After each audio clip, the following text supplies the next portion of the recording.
Instagram Live. All the social medias. Okay, live stream.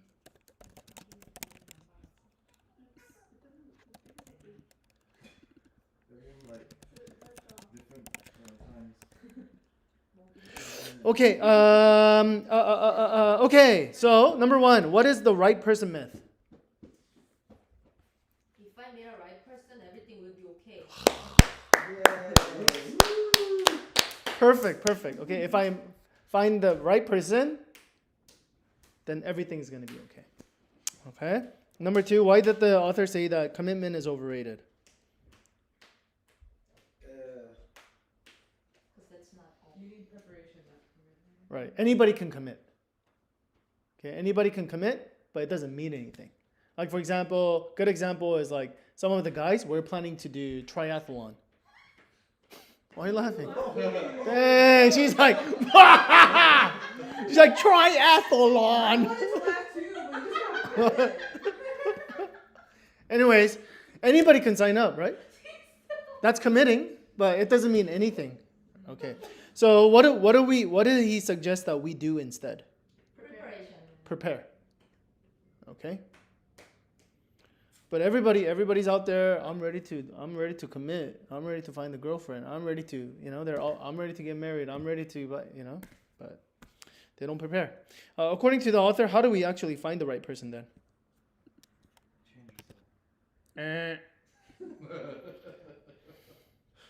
How do we find the right person? Become a right person that right person would want to date.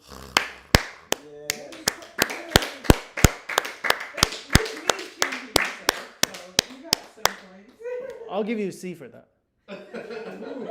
You passed, bro. You passed. Okay, so it's, again, how do we find the right person? It's by becoming the right person. Number 4, what did Jesus teach us about love? What did Jesus teach us about love? 1 Corinthians chapter 13. That is right, but I need more. That's more specific. But I need more of a general. Love others as much as you love yourself. No. Okay, good. Love is a verb and not what? Noun. Not a adjective. Okay, because most people think of love just as an adjective. It's feelings. Okay, if I feel something towards somebody, if I feel chemistry, then that's love. But the Bible doesn't teach us, feel love for somebody else. That's Disneyland. Okay, but it teaches us to do love as action. And then specifically, 1 Corinthians chapter 13 tells us, What is that? love is kind, love is patient. Yeah. So again, those are all verb words, not adjective words. So number 5, according to the author, how did he define patience? Being patient with the other person, patient with... That's not giving me a definition. Give me a definition of patience. Slowing down your pace. Okay, slowing down your pace, right? Pausing instead of pushing. Pausing instead of pushing. Because normally what we do is like, hurry up. Okay, because this is my normal speed. So that person should follow me. Okay, but instead we pause. Why did the author say that kindness is powerful and not weak? Hola. Oh, Lizzie Young. Sorry. Lizzie Young. My friend didn't know if he was going to. Okay. Sorry. Go get some for food interrupting. first. Go get some food first. Yeah. Yeah. Sorry, it's a little cold though. But on the left side, she's like, what? Just microwave it. On the left side, it's the veggie one. Okay, why did the author say that love is powerful and not weak? Because most people say, nice guys finish last. Nice is being like, it's kind of weak. But why did he say that kindness is actually powerful? Because a weak person cannot be kind enough to hug bigger. That's pretty good. Wow. That's pretty good. Okay? Yeah, so being kind is what? Loaning your power to someone. But if you're weak, you can't loan power to someone who's who's weak, to someone else. Okay, so that's why you have to be actually strong in order for you to be kind. Loaning power. Mm-hmm. Number 7, what is record keeping? 지난번에 이렇게 했잖아. Tit for tat. Tit for tat. Yeah, right? 지난번에 여기서 뭐라고 했어? 나한테 이렇게 했지. Wow, very real. Record. Very real example. Can you go over there? So you're gonna Lizzie, we're gonna put you in the fire with the boys. 아이. I want you to spice it up. 치킨 있는데? See how you. She's not best. She's not. Oh, this is chicken. This one's chicken, yeah. Ow, but it's chunky. It's just take it out. Just take it off. Yeah, I was just thinking chicken. Okay, so record keeping is basically you keep a record of all the wrongs that someone has done. That's record keeping. And why is it so harmful in a relationship? Even though you might be right, why is that harmful in a relationship? Animosity and hatred and resentment. Very good. For credit. That's a A+ answer, and he wasn't even here. That's very good. I just can't speak English sometimes. Yeah. Okay, this with your 1, 2, 3, 4. Yeah. So 4 and 4. Discuss both of these questions with with your groups. Go for it. Oh, best advice. Don't date. Don't date. What's the best advice you received about dating? No, you just started.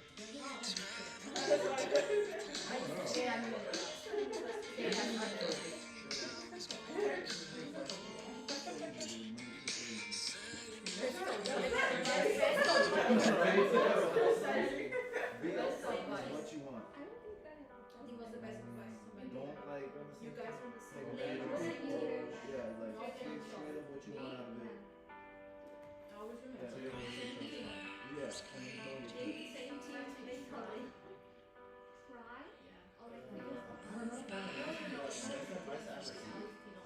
My brother gave me that advice actually when I was getting married. Because he got married first. You never. You guys play in the same team. Oh, He's nice. into sports. Yeah. That makes So sense. so he that everything he's playing perfect team. So on the same team. Because you don't know the real person yet. I don't know. And you don't even know Like I this said, I don't know. person yet. So then like there's no point to really measure. You're not a fast right about it. It's the opposite. Oh, I see. So like the other part is try to know this person better.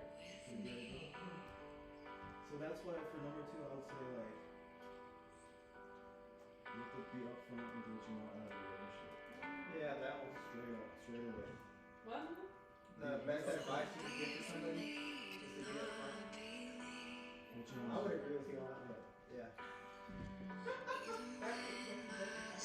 Oh, and be yourself. Oh, okay. Yeah, definitely. That's powerful. To yourself. The guy liked long hot, I would like long hot. Well, I like my own things. I would make sure I'm listen to other When you're doing it. Like the doing that when I was Yeah, listening. when you're younger. You change for the better. Yeah. That's scary. That's so scary. It's like, wait, you weren't into this whole time? Why didn't you say so? It's scary. That's just how I am now. Maybe like you want to feel that. Because that's why usually whenever you ask somebody else, like, what are you into? Like, you hope to get a genuine response, not at all, same thing you like to do. It's like, no. Like, what do you like to do? And like if you Yeah. hard and you don't think you that much It's like, oh, you like running. Oh, you like running? Alright, cool. I have a 4-mile loop. I like to go on every other day. So what do you think about that? Go do it. Like, I'll flip you out.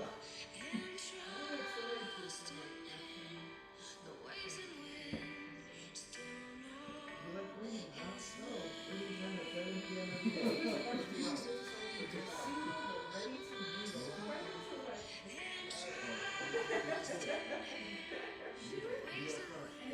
No,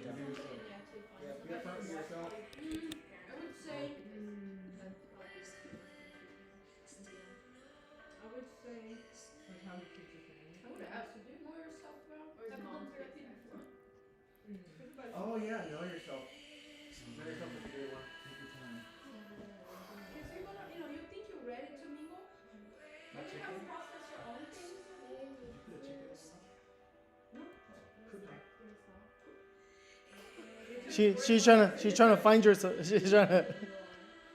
You won't believe it. You don't believe it, do you? That I'm going to. She can't see.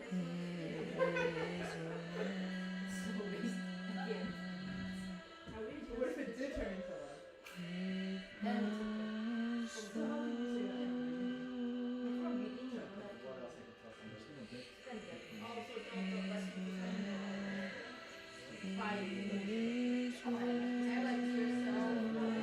아까워봐. Don't take too fast. It's hard maintaining. It's hard dating. I like it then, I like to do like maybe touching the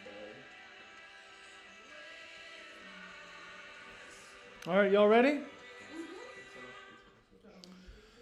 Okay, so today, I'm gonna give you guys what I think personally for me.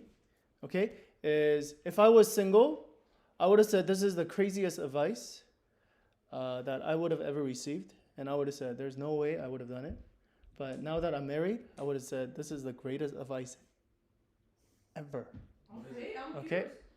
I know, right? ever, What is it? What is ever. it? Well, we're gonna get to it. Okay. Oh. And then many people have, and I'm going to tell you more at the end, but two individuals actually took up this advice and they ended up marrying each other at the end. Okay?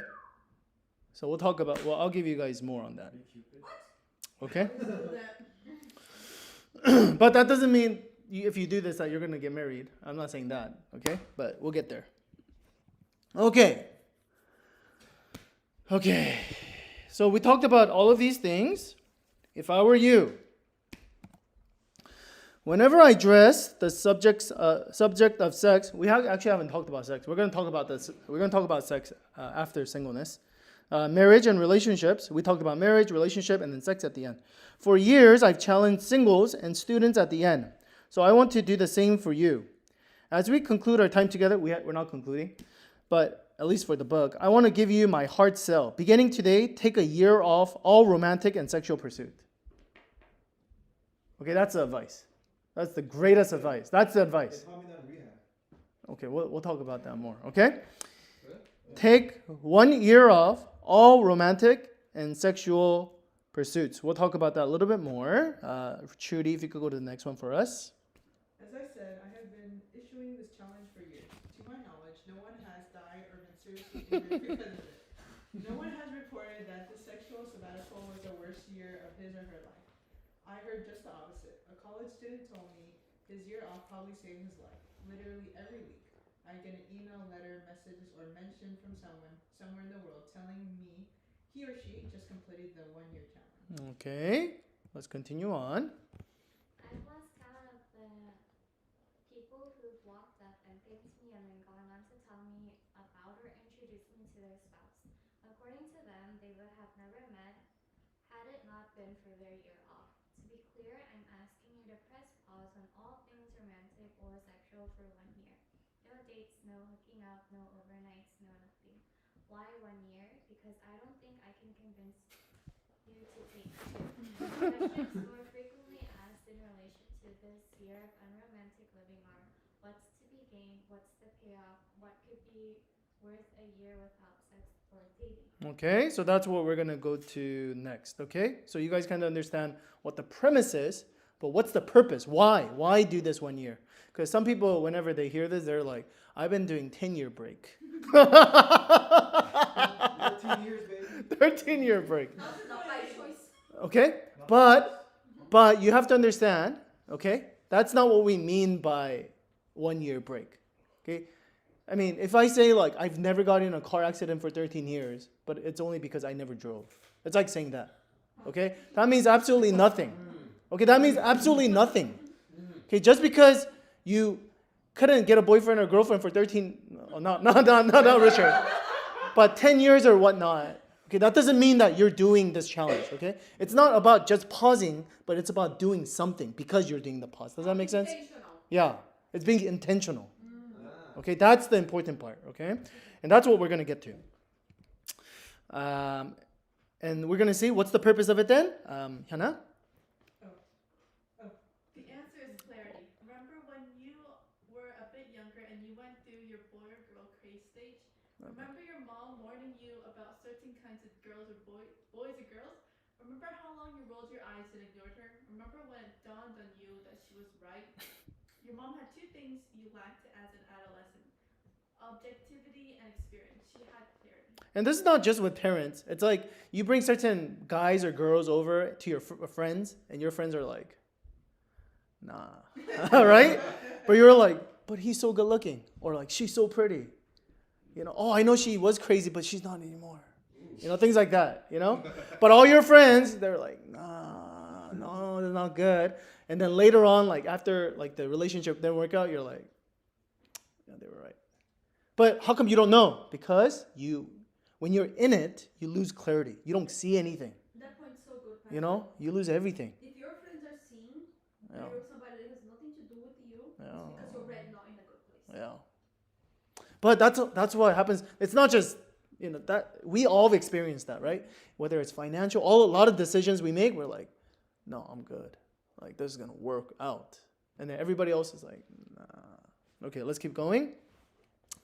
Ever watched a friend make a relationship decision that was so obviously wrong, you couldn't understand why, you couldn't see it? You had something he didn't. Clarity. Clarity that stemmed from the fact you weren't emotionally or romantically involved with what's her name. Right. Okay. So again, you guys all agree, right? When you're not involved in something, then you see clearly because you're not emotionally attached or financially attached or something is attached. Then you could see a lot more clearly. Does that make sense? Let's keep going. Regarding sexual purity, let's be honest. Once your relationship gets physical, you lose objectivity. The more physical it gets, the less objective you become. You've been a series of relationships that went physical fast, you need a break. You need clarity that a season of moral purity brings. This is true even if you have no intention of giving up sex until you're married. Okay, so we'll talk about sex a lot more in detail. Okay, but the basic, again, just giving another example. Okay, if you get physically attached, and because you're physically attached, you're going to be emotionally attached too. And because of that, again, you're going to lose clarity. Let's keep going. Luis? But I should warn you, dozens of men and women have confided in me that they started their romantic fast with serious doubts about their ability to make it through an entire year. But at the end of the year, they concluded that their relational objectivity and clarity they gained caused them to rethink their views on sex outside of marriage. Okay, let's keep going. If you were wondering what you're going to do with all that free time and extra money, no worries. The 1 year challenge actually has more to do with what you do during the year than it does with what you stop doing. Remember, the premise of this book is that it's more important to become someone than to find someone. Okay, so again, this 1 year challenge is not really about pausing. Of course, pausing is important, but you are pausing so that you can intentionally work on something. Okay, so let's get there. Okay, let's get on. He's going to give us 5 different other things. A little bit more. Dan? The year off is an opportunity for you to focus your attention on becoming the person you're looking for is looking for. You think you can do both, you can date and change at the same time. But you can't. You've already tried, you promised yourself that you won't, you'll never, you'll stop, and then you broke all your promises. That's why you need a break, 12-month break. Okay. So the basic idea is you keep saying, like, you're going to change, I'm going to change this, I'm going to work on myself, I'm going to do this, I'll do. But again, we go back to the mean. We always go back to, we can't work on it because we're focused on the relationship rather than ourselves. All right, so let's talk about 5 different things these are just many of the 5 things, but just 5 suggestions that the author makes that you can work on. Number 1, here's my recommendation on what you can work on. Number 1, address the past. For most people, moving on requires a long, painful look back. If your family of origin was dysfunctional, and most are, this is the year to find someone to help you understand how your past intersects your future. So how your past affects right now and your future. Because our past, whatever, whether it was because of family or even our past like exes, that's gonna have the baggages that you have. It's gonna affect the people that you meet going forward or people you are meeting with right now. Where am I? The problem right here. Okay. The problem with unresolved relational issue is that they don't stay contained within the relation of origin. They rear their ugly head in future relationships. This is the year to acknowledge to the pain you've been avoiding. If you aren't proactive, your past will smuggle itself into the future relationship. And I think it always does. I don't think it never does. Right? Because even if that person, right, is gone, you're still like messed up. And you're bringing your messed up self to the next person. Does that make sense? So if there's someone you need to forgive, then this is the year to do that as well. Okay, so there's things that you can work on, which from the past, your past baggages, your past traumas, whatever you have. It's a good time to address that. Let's go to number 2. Trudy? Number 2, break some habits. Odds are you've seen how a bad habits can negatively impact a romantic interest. If you have a potential relational wrecking habit, now is the time to break it. Falling in love will not break you a bad habit. Most people don't address these types of things apart from the pressure of a relationship. Don't wait. After all, isn't that what you hope the person you're hoping to meet 365 days from today is doing? This is so true. Hopefully. This is really, really true. Okay? Because most of us, we think, oh, if I get in a right circumstance, or if I might meet the right person, or if I, like, financially I'm safe, or if this happens, like, I'll start doing this. Like, if there's a if, and then I'll start. But what makes you think if you're not doing it now, that you're going to start doing it then? You know what I mean? So start working on it now, basically. Okay? And it's so true. Like, the crap, for me, it's like, the crap that I have, you will always bring that to your relationship. Okay? And it's so important because, okay, I'll explain it like this. Like, whatever crap I had to deal with before, like on my own, like baggages I have, like before it would hurt me and like there's consequences, but it's just me. But when I get married, what happened? My crap is now not just my crap, it's our crap now. Does that make sense? And our crap is really, really messy. You guys can wipe it together. No, it's really not fun for the other person. And some of you guys, you don't have to be necessarily married to understand that, but being married, that crap is like exposed, and it's really ugly. Okay, and that's why Grace really, really had a hard time like beginning of our marriage, because I was so unhealthy. Let's keep going. No, Pastor, it takes a lot to be so vulnerable like that. No, I really appreciate I'll tell you guys everything. Super unhealthy. All right, let's go to the next one though. We're like, what? Ask me after the stream. Are we a family or not? Or you start. Set some standards. During your year off, give serious thought to what you want in your future relationships to look like regarding sexual involvement. Decide how far is too far. You know from experience that if you don't decide ahead of time, somebody will decide for you. A lack of self-control before marriage is often a foreshadowing of what happens after the dress is all boxed up. Yeah. People who are sexually active before marriage are far more likely to be sexually unfaithful during marriage. You are investing in your most cherished relationship. Every time you say no, you're saying yes. Yes to intimacy. Yes to trust. Yes to a preferred future. Yes to a story that you'll be proud of. Yeah. So again, we'll address this a lot more.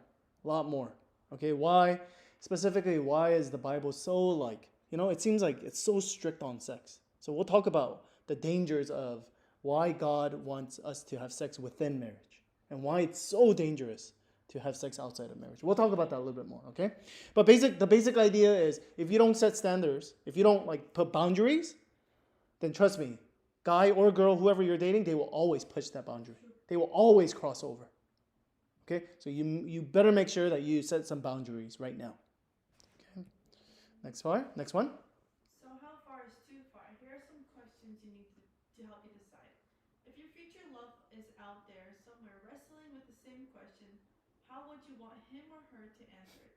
What level of physical intimacy will lead you to lie about your past? What story do you want to tell? Pre-decide, be specific, write it down. This is so good. Because most of us, we think, oh, how far is too far? Right? That's how we normally think, right? We go, well, I mean, is that okay? Like, I'll push the line a little bit, but that's not a good question, right? The better question is, the person that I want to meet, how far is too far for that person? Am I comfortable if that person does this? Go to first base or second base with other girls or other guys? Am I okay with that? I don't understand. I don't know if you understand, Pastor. So basically, let's say right now, let's say your future husband is out there, right? How far do you want him to be sexually active? Right? So if you say, no, I don't want him to do anything with another girl, then that should be the same standard for you. Got it. So don't say, oh, but I want to do this, but my future wife or husband, I don't want her to do that, because you're being unfair then. Because normally we just go, how far can we go? But this question asks us, like, what's the wise thing?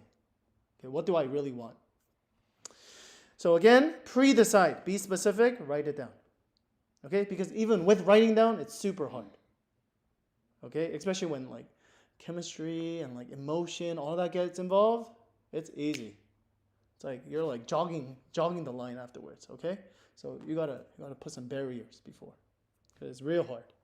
All right, let's go to the next one. It happens all the time when your dating diet comes to an end. When you're ready to put yourself back on the market, share your new standards with a trusted friend. If that feels a bit too transparent, consider this. Everyone you dated in the past knows how far you were willing to go sexually. Your previous standards are not a secret.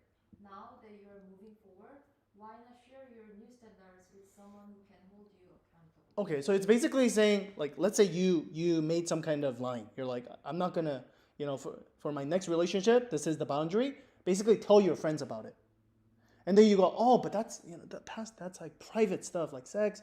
Like, I can't talk to my friends or pastor about this kind of stuff. But what this is saying is, all your previous partners, they already know what your standards are. It's already exposed to them. So what makes you think that it's that private? It's basically, that's what it's saying. Okay? It's really funny what he's saying. I have no problem. Okay? So it's basically being open to your friends so that they can keep you accountable. I think It's great. It's amazing. Wow. Amazing advice. All right, let's keep going. Get out debt. The number one source of conflict among couples is money. Financial pressure can suck the romance right out of the relationship. The primary source of financial pressure is debt. Dumb debt, credit card, car leases. Use this year to get out of debt. You may find it hard to believe, but you can get out of debt a lot quicker as single than can you if you are in a relationship. If you have debt, chances are you have other bad financial habits. I think that's really important too, right? Because if you have that financial habit, that even if you don't have any debt, like once you get into your marriage, or then again the habit, it's going to continue on. So, but if you actually get rid of your debt, then you're building good financial habits, right? All right, last one. Go back to church. If you're already attending church, get involved and serve your church. I told you earlier, if you go to the right places, you'll meet the right people.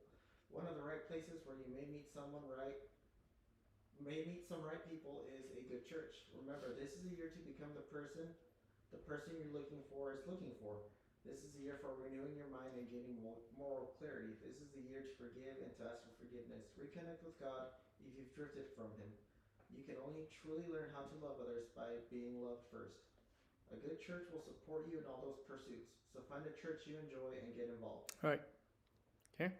So number 5. I mean, you guys are already in this study, so we don't need to hit this point too much home. Yeah, we got one out of Yeah. But just because you are at church doesn't mean that you are actively you're actually growing too, right? So you want to make sure that you're intentionally growing, and there are certain things like forgiveness, like forgiving yourself, forgiving other people. These are very like spiritual things. Okay, and so work on those things. All right. Five nuggets. Chicken nuggets. Chicken nuggets. Focus on those 5 things, and these next 12 months will fly by. Well, actually, time may stand still. Either way, you may look back on this next year and consider it the most transformative year of your life. If so, you won't be the first. One word of caution. Actually, it's more of a heads up. A week or two after you make this commitment, you'll most likely meet the person you've been looking for. It's 100% true. What do you mean? It happens. Gosh. Yeah, It happened when you call. and that's what we'll talk about. Hey, Danny. You'll be tempted to do with this commitment what you've done with previous commitments. Break it. But don't. You're not ready. You're not the person you're looking for is looking for. Woohoo! Oh my god. You need time.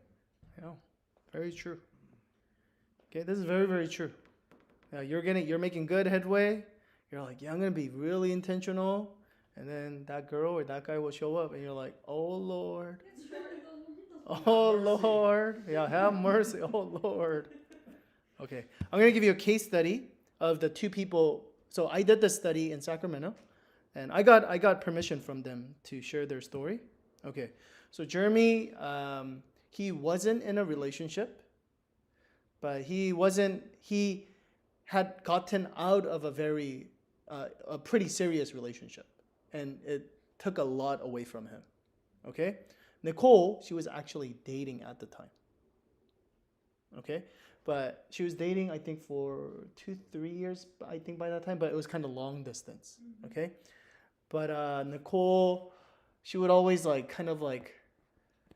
she always felt like she wasn't in a healthy relationship. Like it wasn't very. She felt like it was kind of toxic, and every single friends were like, nah. Okay, but like she just couldn't, because you know how when you're in a relationship, it's real hard. Yeah. Like there's emotional attachment, or if you had sex, there's the physical and there's soul. It's hard to just detach, right? Okay, but they actually decided to do it. Okay, so Nicole, she actually called her boyfriend and said, I'm going on a 1-year break with you. And he said, what? But they did. Okay, so eventually, Nicole, she got more and more clarity. Okay, more and more clarity. And I think about 3 months in, she called him and said, yeah, like, this is not a good relationship. Yeah. But I asked her, I said, okay, so are you sure? Like, maybe you wanted to break up with him and you used this as an excuse? No, but she said, no, the reason why I did this was I wanted to, like, have a good relationship with him. Because I knew the way it was going, like, we were going to break up. Or, like something bad. So she said, no, I want to get healthier so that we can actually do this. But anyways, down the road, she realized, yeah, like, he's not the man that I'm looking for. Okay, so during all this process, what happens? Jeremy and Nicole, they start liking each other. Okay? And so I had to be a very good barrier between them two, and I had to like fend them off. Yeah, he did. And I did. I said, Jeremy, go home. Late at night. So long story short, they actually finished the 1 year. And then I think about 2 or 3 months afterwards, they started dating. And then a couple months after that, this June or July, they got married. And remember, I went to California I married them. Okay, so I'm not saying if you do the 1 year, next year from now, you're going to get married. I'm not saying that. Okay, but they tell me over and over and over again, if it wasn't for that 1 year, like, they would not be married right now. And they would not be very healthy right now. Both of them. Yeah. And then both of them, I helped them go through a lot of like really, really deep stuff. Like a lot of the past baggages, spiritually, like growing up, being mature, all of those things. As a couple. Of course, individually. Yeah. And then Jeremy would tell me, but I'm starting to have feelings for her. And I'm like, oh Lord. And then I would talk to her and she's like, I have feelings for Jeremy. And I had to act like, I don't know anything. I'm very good at that though. So anyways, but yeah, for Jeremy and Nicole, they said that was the best investment that they've ever made. But yeah, I mean, but it wasn't easy. Like, trust me, like every month it was like, this is so long. But towards the end, they were like, oh man, like I need more time as well. Okay. So again, people have done this. I know it sounds crazy, But let me understand. but people have done this. Yes. Yeah. Because this part I didn't know. I Okay. just know- I Yes. knew- Question. You guys can ask questions. Yeah. I just knew that Nicole broke up with the Japanese guy. Yeah. Yes. But she offered to take a break while dating him? While dating. What do you mean? I don't understand. So she basically said, for a year, I'm gonna work on myself. There's things that I need to work on. So we're gonna take a pause on our relationship. And then she broke up. So she basically like, I'm not gonna contact so we're you. exclusive? I'm not like it's not like I'm gonna date anybody, right? Because I'm gonna work on stuff, but we're gonna take a pause on the relationship itself. So we're not gonna basically contact each other for a year. Oh, so they were really not talking to each other? Yeah. So no contact. That's a good idea. Yeah. But of course, the other, like the other partner was like, what? Like, this doesn't make sense. And yeah. But so he didn't accept it. I mean, in the end, yeah, he accepted that. He did. He did. Make it a choice. Gotta move Yeah, in some sense, he also didn't have a choice either. Yeah. Because if he didn't, then he would have probably just broken up the relationship, right? Yeah.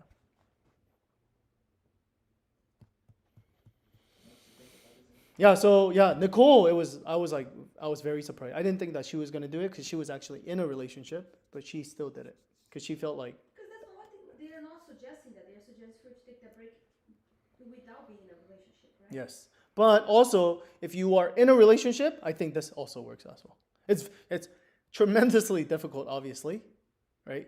But it's something. I mean, Nicole did it. I mean, she did it because she felt like that. Yeah, she felt like She she felt like it was gonna end anyways, like the way it was going. So she felt like this was like the last, like, I have to do this. Yeah, this is like the last hope I have. So she was hoping to try to fix a relationship Yes. while taking this break. Yes. So if you're in a healthy relationship now, is this still suggested? If you are in a healthy state, Yeah.